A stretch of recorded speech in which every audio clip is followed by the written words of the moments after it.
Have you ever looked at two different teams or, two different ministries?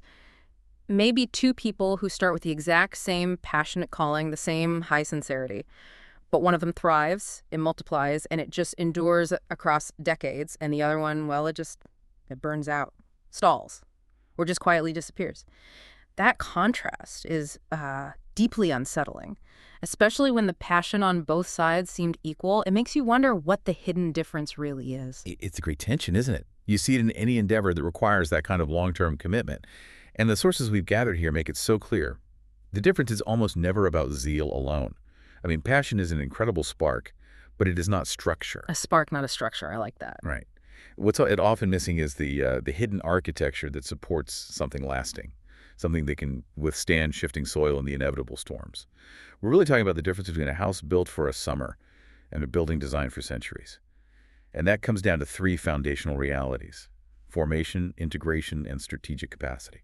So it's like that ancient wisdom about building on rock versus sand. The storms don't actually create the collapse. They just reveal the foundation that was already missing. They reveal what was there or not there all along. Okay, let's unpack this.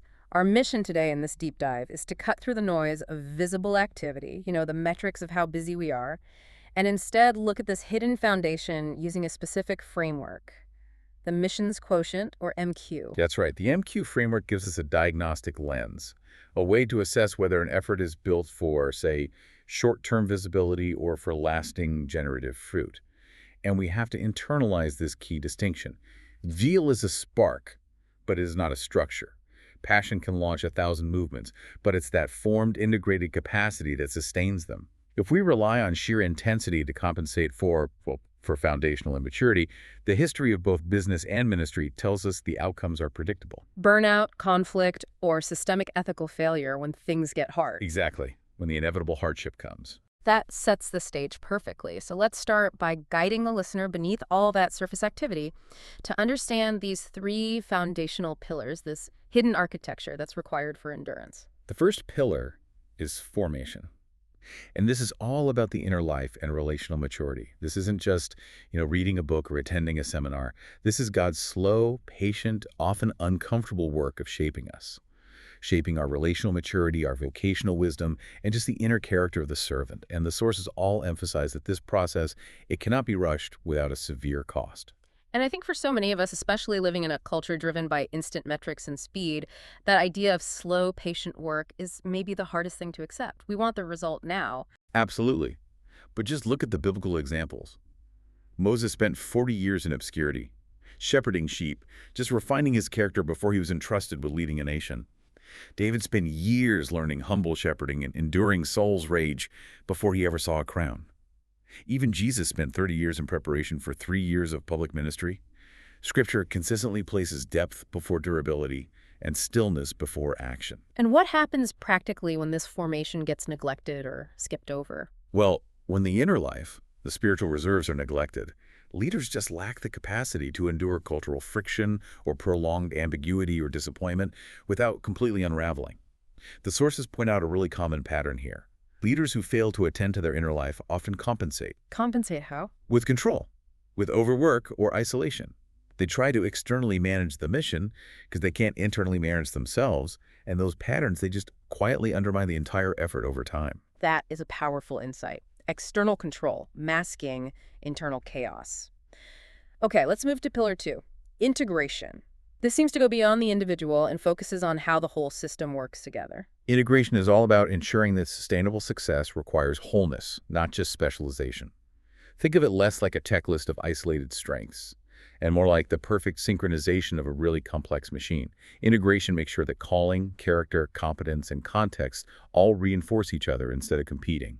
You mentioned the body metaphor from 1 Corinthians 12 before. Can you give us a practical example of what disintegration looks like on a team? Sure. Problems arise when certain strengths are allowed to just dominate everything else, which creates an imbalance. For instance, strategy without spirituality. That quickly becomes manipulative. You're hitting your targets, sure, but you're ignoring the relational cost or cutting ethical corners. And the other way around, deep compassion without any operational structure leads inevitably to exhaustion and resource depletion. Integration ensures that all these diverse capacities, the visionary, the administrator, the spiritual guide, they function together harmoniously. But I want to challenge that for a second. If we prioritize integration and balance so highly, doesn't that risk making the mission kind of bland? Slow? Yeah. Sometimes imbalance is what creates revolutionary speed. That's a fair challenge. And you're right, imbalance can create speed, but it rarely creates resilience. The MQ framework argues that the goal isn't revolutionary speed, it's sustainable effectiveness. A rocket launched with incredible speed, but no stability control will just burn out or veer off course. A movement that integrates character and competency, though it might be slower to start, but it can navigate the storms because it has internal stability. Stability over speed. Okay, that makes perfect sense. Let's talk about pillar 3. Strategic capacity. This sounds like the architectural blueprint for the future. It is. I'd say it's the ultimate act of faithful stewardship. Strategic capacity demands thinking beyond the immediate season and, critically, beyond the present leader. This is about designing things for generations. It includes the ability to adapt, to ethically and transparently steward resources, and most importantly, to develop the next layer of leaders. And this is where we see that famous historical failure pattern, right? Precisely. The source material is unambiguous on this.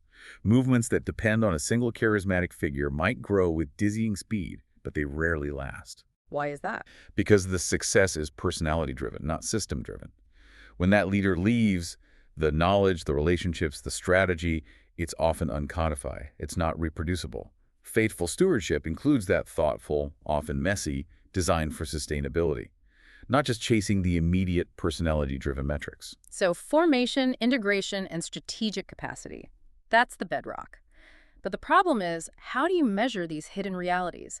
How do you stress test whether your foundation is rock or sand before the storm actually hits? And that is the essential narrative bridge. If those three pillars, formation, integration, and strategic capacity, are the structural integrity, then the Missions Quotient, the MQ, acts like the advanced engineering diagnostic tool we need to stress test them.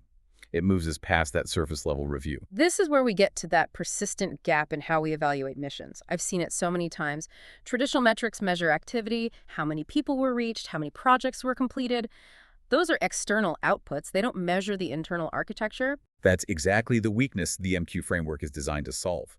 Traditional metrics often celebrate achievement while completely ignoring fragility. The MQ framework asks a different and, frankly, much harder question, which is all about capacity. What kind of person, team, and system can faithfully carry the mission over time, across cultures, under pressure, and through complexity? So the key principle is that effectiveness flows from integration, not just isolated achievement. The whole system, the culture, the people, the strategy is far greater than the sum of its parts. And we need a lens to assess that integrated system. Correct. The whole system has to be in integrated health. So now we can detail the 5 core interdependent dimensions that make up this MQ framework.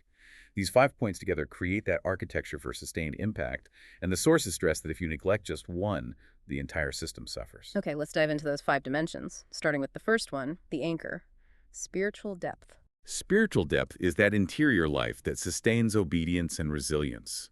It's what anchors perseverance when you're facing suffering or failure.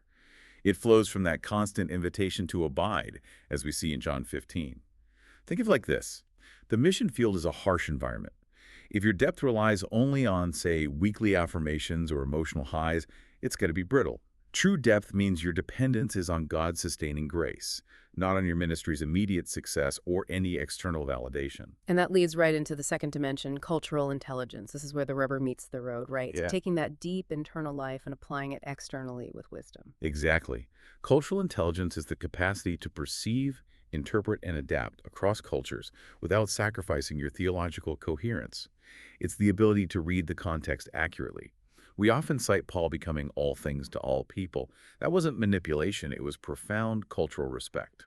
A lack of cultural intelligence means we unintentionally impose our own systems, our preferences, our language, and we often generate offense or rejection because we haven't taken the time to truly see the other person. Okay, so if spiritual depth gets you ready for the long haul and cultural intelligence points you in the right direction, then resilience and perseverance must be the engine that keeps you going when that friction inevitably hits. It is. It's simply the capacity to endure stress, loss, and that prolonged ambiguity without collapsing. Paul is explicit about this in 2 Corinthians 4.16. We do not lose heart, even while he was experiencing just relentless persecution and setbacks. But here's the crucial nuance. Resilience must be healthy. Wait, I want to unpack that. If we prioritize resilience, doesn't that risk encouraging a culture of martyrdom, where people just silently endure systemic abuse or mismanagement instead of actually addressing the root problems? That is a critical question. Yeah. And unhealthy resilience absolutely leads to that martyrdom culture where people burn out and they just call it sacrifice. Yeah. The MQ framework defines true resilience as the ability to endure suffering without losing heart or character. It's internally sustained, not externally forced. It requires boundaries, rest, relational honesty, all the things that prevent it from becoming self-destructive endurance. It's the capacity to recover from a hit, not just take a perpetual beating. That reframes the concept entirely. Okay, moving on. The fourth dimension is missional mindset. That phrase sounds a little academic. How do we make that practical for someone listening? Let's simplify it. Missional mindset is really the intersection of what you believe, your theological coherence and how you act, your redemptive imagination. It's about making sure your big picture theology, what you believe God is actually doing in the world, fuels the practical ways you approach problems. It ensures your strategy is always kingdom-centered, serving God's purpose, rather than just initiative-centered, serving your own good idea, no matter how passionate you are about it. And finally, the fifth dimension, adaptive strategy. Mission environments are inherently dynamic. They're unpredictable, rigid. 5-year models just crumble when reality shifts. Adaptive strategy is discernment-driven planning. It's responsive, it's contextual, it's flexible. It means you have a destination, but you are constantly adjusting the sails based on the wind and current rather than insisting the ocean behave according to your fixed map. And if you look at someone like the Apostle Paul, he just perfectly exemplifies this integration. His ministry wasn't sustained by just one strength. His endurance flowed from that emotional resilience under persecution. I mean, being shipwrecked, imprisoned, beaten. Right. His effectiveness came from cultural adaptability across all these diverse Greek and Jewish worlds, and his faithfulness was rooted in that deep spiritual and theological clarity. And if you removed any one of those dimensions, if he was culturally insensitive, or if his theological foundation was weak, or if he just lacked that ability to bounce back, his entire ministry would have collapsed under its own internal weight and external pressures. That integrated capacity is everything for sustainability. Which brings us to the uncomfortable implications that our sources address head on. Passion can no longer be allowed to compensate for this foundational imbalance. We have to examine the history of failure. Yes. And the history of 19th century missions provides a really powerful warning here. The sincerity, the passion, often the theological certainty of the missionaries, it was undeniable. But often that certainty wasn't matched by genuine cultural humility or a willingness to adapt. This generated what we now call structural failures or missiological blindness, because their immense zeal was just insufficient architecture for the complexities they were facing. They went quickly, they worked hard, but often their work failed to endure or reproduce effectively because that necessary integrated capacity was missing. And the mission environment itself acts as a crucible. It intensifies whatever is already there. So any unformed areas, they inevitably become failure points under that kind of pressure. That's the anatomy of the capacity gap. Think of it like a chain. Every weak link gets exposed under tension. If you have spiritual idealism without emotional resilience, you get profound disillusionment when reality doesn't match the vision. If you have sacrificial zeal without sustainable rhythms, you quickly get burnout masquerading as martyrdom, and that collapses the effort. If you have deep theological conviction without cultural wisdom, you often just get miscommunication or offense. And this requires us to view mission through systems thinking then. Failure often emerges from interacting weaknesses. Exactly. It's rarely a solo act. For example, pressure for high numbers from a sending agency, which is focused on activity metrics, that destabilizes the worker's emotional health on the field, which then leads to them cutting corners, which in turn undermines the entire effort's integrity. MQ serves as that comprehensive diagnostic tool, revealing those interconnected pressure points before they lead to systemic collapse or ethical failure. It helps the whole system see itself more clearly. So if we take this framework seriously, what does it mean for those of us listening right now? I mean, we have to reframe the focus from speed and urgency to intentional stewardship and endurance. The goal isn't just to start something visible, but to steward something that can genuinely outlive you. And the MQ assessment provides that diagnostic lens. Yeah. It's so critical that we understand it is not a judgmental scorecard designed to punish weakness. It's an invitation to growth. It helps individuals and teams honestly differentiate between their assumed strengths, those that haven't been tested yet, and their cultivated capacities, those areas that have been refined through intentional work and experience. The invitation from the source material seems really clear. The church has to actively resist the temptation to rush where Scripture counsels readiness. We have to heed that profound instruction from Jesus, who insisted his disciples wait in Jerusalem in Luke 24:49 to receive power and be clothed with preparation. Zeal is never an excuse to bypass the demanding work of preparation and formation. And when you commit to using this framework, you're ensuring your mission efforts are resilient rather than reactive, adaptive rather than fragile, and generative rather than exhausting. Effectiveness, therefore, is measured not by immediacy, but by durability, by endurance over the long haul. That alignment is the final challenge of the missions quotient, then. Sustainable impact requires the intentional fusion of inner formation, your spiritual depth and resilience with outer competence, your cultural intelligence and adaptive strategy. It's the whole person and the whole system moving in integrated health built to last. So if mission effectiveness is ultimately measured not at the exciting, passionate moment of sending or starting, but the quiet end of a faithful life, what single intentional action could you take this week one that prioritizes formation over activity to ensure your efforts bear fruit that truly lasts? Think about the commitment to slow, integrated growth right now.